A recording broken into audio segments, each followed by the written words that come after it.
हर हर महादेव, जय महाकाल। स्वागत है आपका कहानी मंगल चैनल पर। रात का वक्त था।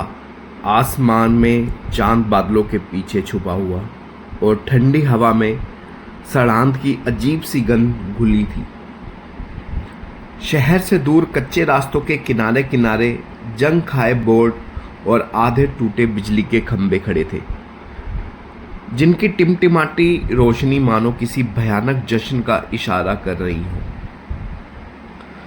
इन रास्तों के आखिरी में अंधेरे के बीच एक मेला था, लेकिन ये मेला बच्चों की हंसी, झूलों की आवाज और मिठाई की खुशबू से भरा नहीं था। यहाँ हवा भारी थी, जैसे किसी ने सैकड़ों चीखें पकड़कर इसमें कैद कर दी हों। लकड़ी के झूले अपनी मरमराहट में खुद डर की कहानी सुना रहे थे और टूटी फूटी दुकानों के पर्दों के पीछे से कभी कभी हल्की सी सरसराहट आती थी, जैसे कोई अदृश्य साया आपको देख रहा हो। लोग कहते थे ये मेला शापित है। कई साल पहले यहाँ एक जोकर काम करता था, जोकर जिसकी हंसी बच्चों को खुश करती थी, लेकिन जिसकी आंखें अपने अंदर एक अंधेरा छुपाए थी।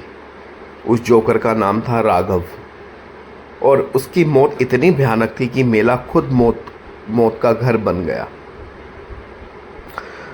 राघव के जलते तंबू से उठता धुआं उसकी चीखों के साथ आसमान तक पहुंचता था, लेकिन कहते हैं वो मरा नहीं। उसका शरीर तो राख हो गया, पर उसकी हंसी, उसका गुस्सा और उसका पागलपन यहीं रह गया। इस मेले की धूल दीवारों और झूलों में समा गया। अब हर कुछ साल बाद ये मेला अचानक कहीं से उभर आता है।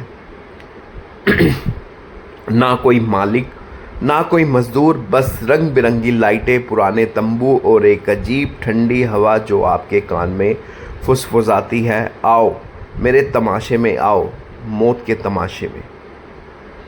जो भी इस मेले में गया कभी वापस नहीं लौटा। बस अगले दिन उसके नाम का एक काला गुब्बारा मेले से बाहर उड़ता मिला। गुब्बारे पर लाल रंग से उसका नाम लिखा होता था, जैसे खून से हो। आज की कहानी आपको इस मेले के भीतर ले जाएगी, जहां रंगीन लाइटों और खिलखिलाहट के पीछे खून और मौत का खेल छुपा है। जहां हंसता हुआ चेहरा सिर्फ एक मुखौटा है और उसके नीचे सड़ते हुए दांत और खून में भीगी कैंची छुपी है। तो तैयार हो जाइए, क्योंकि आज हम आपको ले जा रहे हैं खूनी जोकर मौत का तमाशा में, जहां हंसी का हर एक फवारा मौत का एक नया धमाका है। सन 1987 शहर के किनारे बसा एक गंदा अंधेरा मोहल्ला, जहां रात में सिर्फ कुत्तों के भौंकने और शराबियों के झगड़ने की आवाज़ आती थी। यहीं पैदा हुआ था राघव, एक कमज़ोर दुबला पतला बच्चा जिसकी माँ से गुड़िया कहकर बुलाती थी। लेकिन मोहल्ले के बच्चे उसका मजाक उड़ाते थे, अरे देखो नाचने वाली का बेटा। राघव का बाप शराबी था और मेले में छोटे मोटे खेल दिखाता था। एक बार बाप ने नशे में उसे पीटा और तंबू में बंद कर दिया। उसकी माँ उसे बचाने आई, लेकिन नशे में धुत बाप ने जलती लालटेन फेंक दी और तंबू जल उठा। माँ जिंदा जल गई। उस रात राघव की चीख पूरे मेले में गूंजी, लेकिन कोई नहीं आया। उस दिन के बाद उसकी आंखों में मासूमियत नहीं, सिर्फ नफरत थी। साल बीते, राघव ने जोकर का काम पकड़ लिया। रंग बिरंगे कपड़े, लाल नकली मुस्कान, लेकिन अंदर वो बस इंतज़ार कर रहा था अपने तमाशे का असली दिन आने का। शहर से 20 किलोमीटर दूर कई सालों से बंद पड़ा वही पुराना मेला अचानक फिर से लगने लगा। लोग उत्सुक थे, लेकिन अजीब भी। कोई नहीं जानता था इसे किसने शुरू किया। तंबुओं पर पुराने खून के धब्बे, लकड़ी के झूलों पर जंग और हवा में हल्की सड़ांध। लेकिन फिर भी रात होते ही रंग बिरंगे रोशनी जल उठ जाती और कहीं से जोकर की हंसी गूंजती।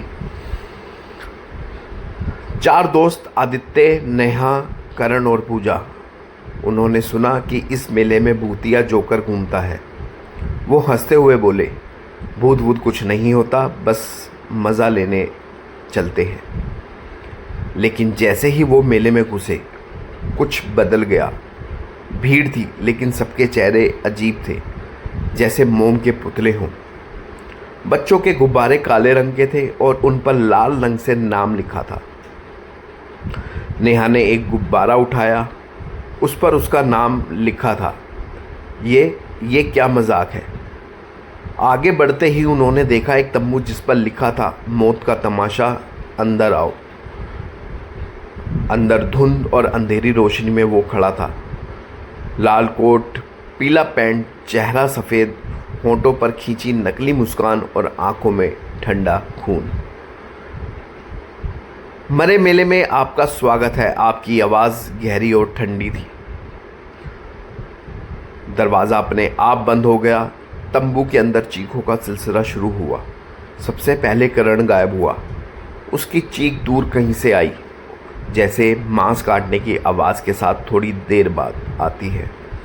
जोकर ने एक लाल गुब्बारा फेंका, उस पर खून से लिखा था, करण।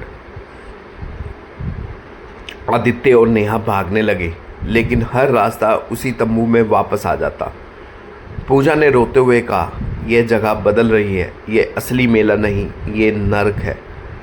अगले ही पल ऊपर से सैकड़ों गुब्बारे गिरे। हर गुब्बारे में किसी की उंगली, आँख या मांस का टुकड़ा था और बीच में जोकर हाथ में खून से लथपथ कैंची लिए हंस रहा था। अब बस नेहा और आदित्य बचे थे। जोकर ने उन्होंने एक पुराने तंबू में खींच लिया। यही वो तंबू था जहाँ सालों पहले उसकी मां जली थी। याद है, यह वही जगह है जहाँ मेरा तमाशा अधूरा रह गया था। आज पूरा करूँगा। उसने नेहा को कुर्सी से बांधा और आदित्य को मजबूर किया कि वो अपनी आंखों के सामने मौत देखे। मेरे तमाशे में दर्शक को भी खून से में नहलाना पड़ता है। लेकिन आदित्य ने मौका पाकर एक लोहे की छड़ उठाई और जोकर पर वार किया। जोकर गिरा, लेकिन उसकी हंसी बंद नहीं हुई। तुम सोचते हो मैं मर जाऊंगा? मैं तो हंसी हूँ, मौत की हंसी। तंबू में आग लग गई। आदित्य नेहा को छुड़ाया और दोनों भागे। पीछे मेला जल रहा था, लेकिन हंसी अब भी गूंज रही थी। कुछ महीनों बाद शहर में एक नया मेला लगा और हंसते खेलते आए, और बच्चों के हाथ में गुब्बारे थे, काले रंग के, जिन पर लाल शाही से नाम लिखा था, आदित्य और नेहा का नाम। क्योंकि खूनी जोकर कभी नहीं मरता, उसका तमाशा हमेशा जारी रहता है। कहानी ख़त्म हो गई है, लेकिन मेला ख़त्म नहीं हुआ। आज भी शहर के किसी कोने में अंधेरे रास्ते के आखिरी में वो रंगीन लाइटें जलती हैं। झूले धीमी धीमी आवाज़ में हिलते हैं और कहीं से हल्की सी हंसी सुनाई देती है।